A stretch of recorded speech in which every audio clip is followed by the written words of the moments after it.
Manche a fe che lo chiedo tu e gnu a roca qua gori sin mi chiedo Manche a fe che lo chiedo tu e gnu a roca qua gori sin mi chiedo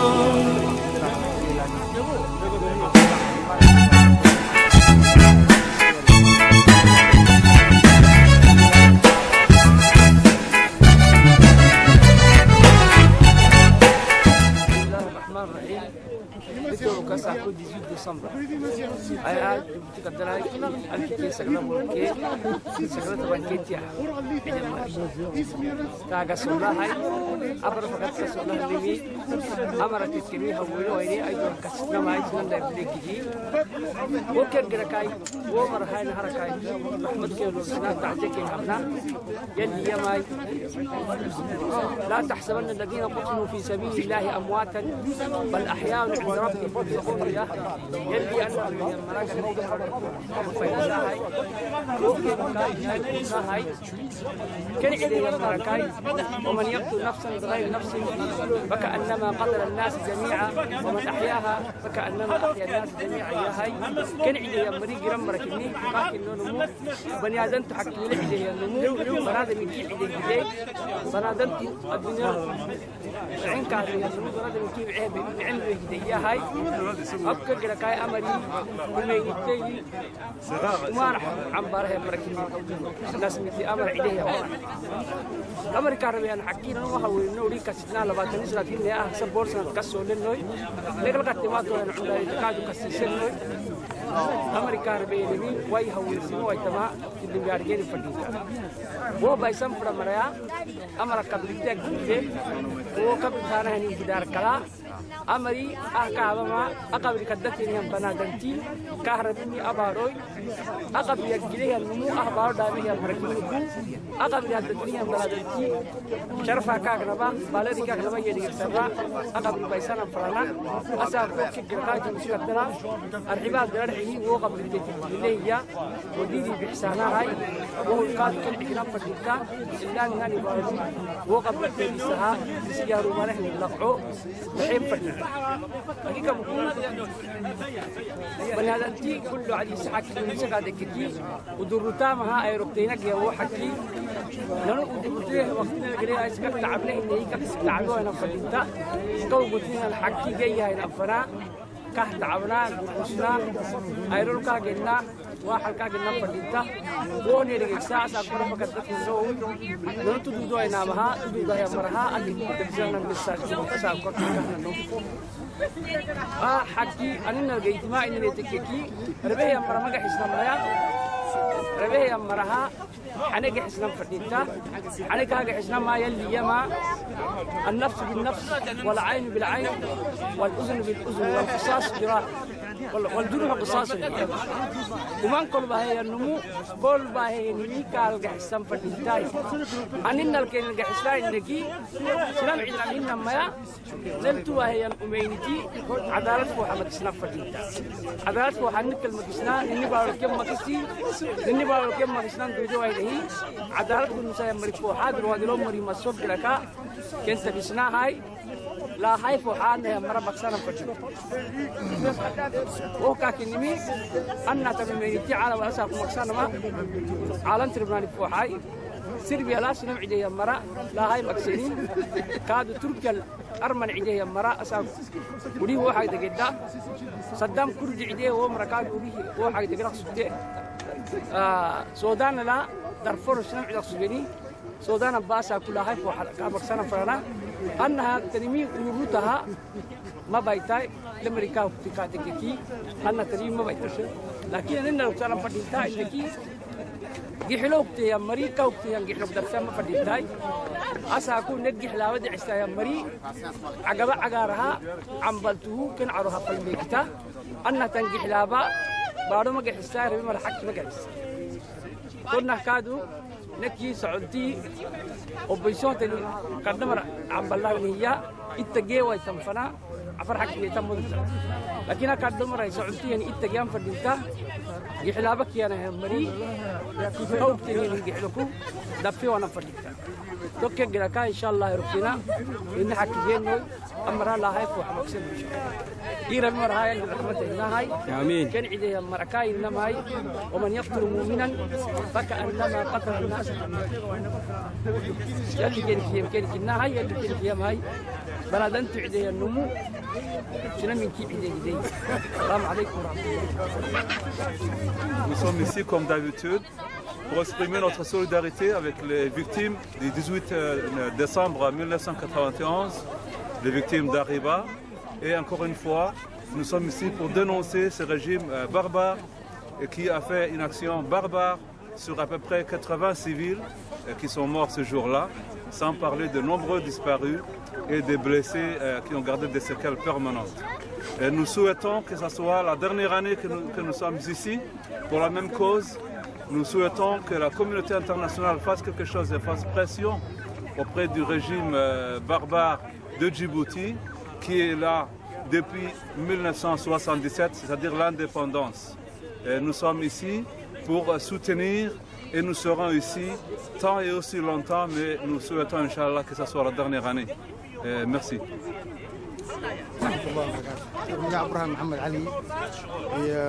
Je suis là pour payer mes respects et faire les honneurs aux martyrs de Djibouti, les cinquantaines qui ont été tués lâchement à Arhiba, les 300 personnes blessées à vie et les disparus. Alors je voudrais rendre mes respects et les honneurs à ces martyrs et à dire à leurs familles qu'on ne les a pas oubliés.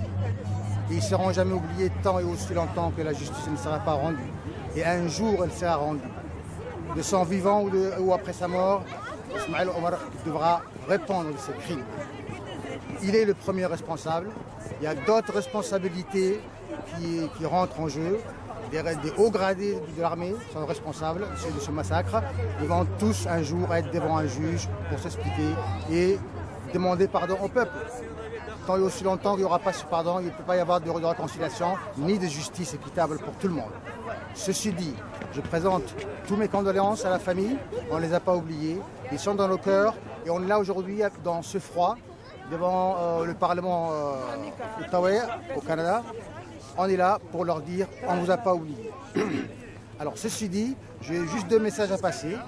Un, aux tyrans et sa clique au gouvernement, pour leur dire qu'il y a une fin à tout. Toute chose a une fin sur Terre. L'évolution est faite telle. Et ce monsieur qui se croit intouchable aujourd'hui, à cause de ces mercenaires autour de lui, je pourrais lui dire, monsieur, votre temps est compté. Votre temps est compté.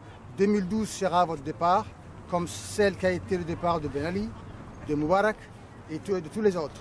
Kadhafi. Vous allez partir. Non, je ne citerai pas Kadhafi parce qu'il mérite le respect, au moins par rapport aux autres. Il est parti. Il est parti, voilà. Mais Ismaël aussi va partir. Ça, c'est une chose sûre. Vous ne serez pas là l'année prochaine, monsieur Délé. Vous allez partir. Et une deuxième chose, ce que je trouve d'arrogant et d'insultant et d'infâme, quelqu'un qui se prétend être président élu, nous dire dans le même journal, dans le même entrevue, que je suis en train de préparer ma relève, ça relève d'une monarchie.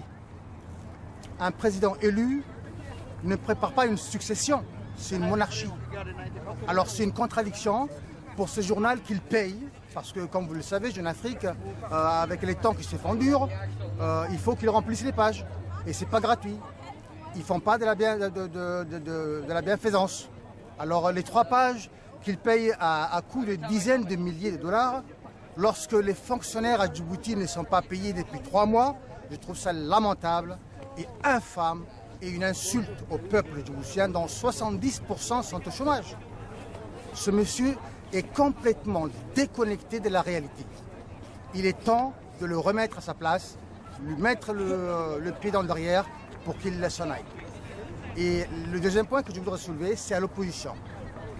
Mes amis de l'opposition, quel que soit leur parti, le défaitisme a assez duré. Se cacher derrière des sigles ou des coalitions qui n'ont aucune substance, aucun projet social, aucune entente des principes, et on les a vus à l'œuvre après l'élection, la mascarade du 8 avril. Alors, ce n'est pas des coalitions, c'est juste des paravents, des chimères. Il est temps qu'on se mette tous autour d'une table et qu'on parle des choses sérieuses. Je mets au défi tous ceux qui se disent être présidents de partis d'opposition. Si ils ont un sens démocratique, c'est à eux de prouver leur capacité au peuple.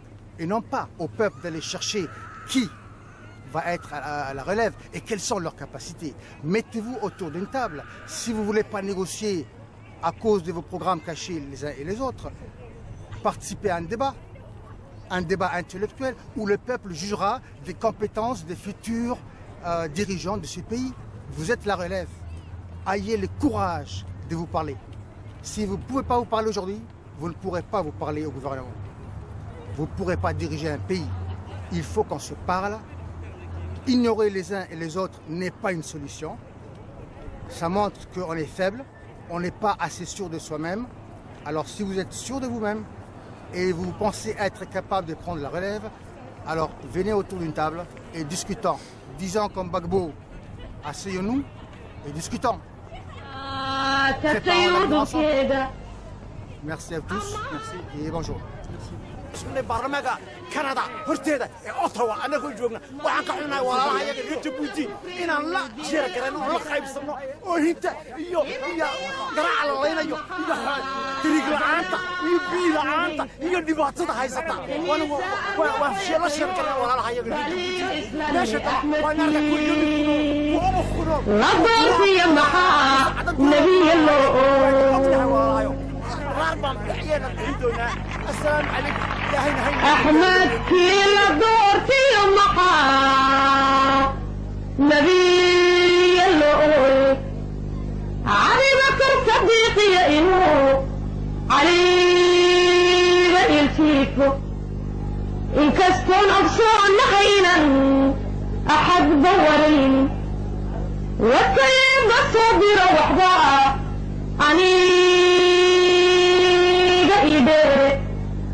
إفكار روح جوغا كلهم كويسترحاي كلهم بين أفائق معا إلي قستراني اختيار كلهم بيهلن وميها كلي عسيبا وحيليهم أرمي يحوضي عن مدنا عرب عسيبي أورطن مررا